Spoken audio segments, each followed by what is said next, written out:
ആശാനെ ഓടല്ലേ, എന്നെ ഇട്ടിട്ട് പോകട്ടെ, ഞാനും കൂടെ വരുന്നേ. നീയും ഞാനും തമ്മിൽ ഒരു ബന്ധവുമില്ല. താഴെ നിന്ന് തിരിച്ചു പോയി, ഞാൻ പറയുന്നൊന്ന് വിശ്വസിക്ക്. തിരിച്ചു പോയെന്ന് ഉറപ്പാണോ? അതെ ആശാനെ, സത്യമാ, തിരിച്ചു പോയി.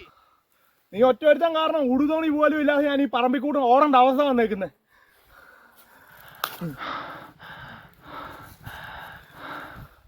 നീ എന്നാ ചതിയാടാ കാണിച്ചേ?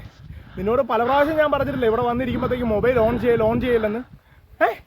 നിന്റെ നമ്പർ ട്രേസ് ചെയ്താണ് എക്സൈസ് ഇവിടെ കയറി വന്നത്. അമ്മാരുടെ കയ്യിൽ നിന്ന് കിട്ടിയിരുന്നോണ്ടല്ലോ അമ്മ ഇടിച്ചു സൂപ്പാക്കിയാണ്. പറ്റിപ്പോയി ആശാനെ, പറ്റിപ്പോയി.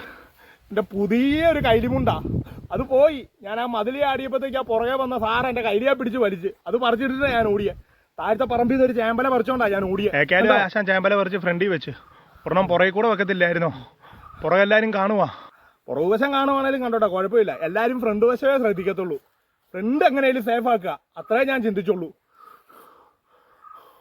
ഈ ഒരാഴ്ചത്തേക്ക് ഈ പരിസരത്ത് പരിപാടി നടക്കത്തില്ല. അടുത്തേറിയ കണ്ടുപിടിക്കണം.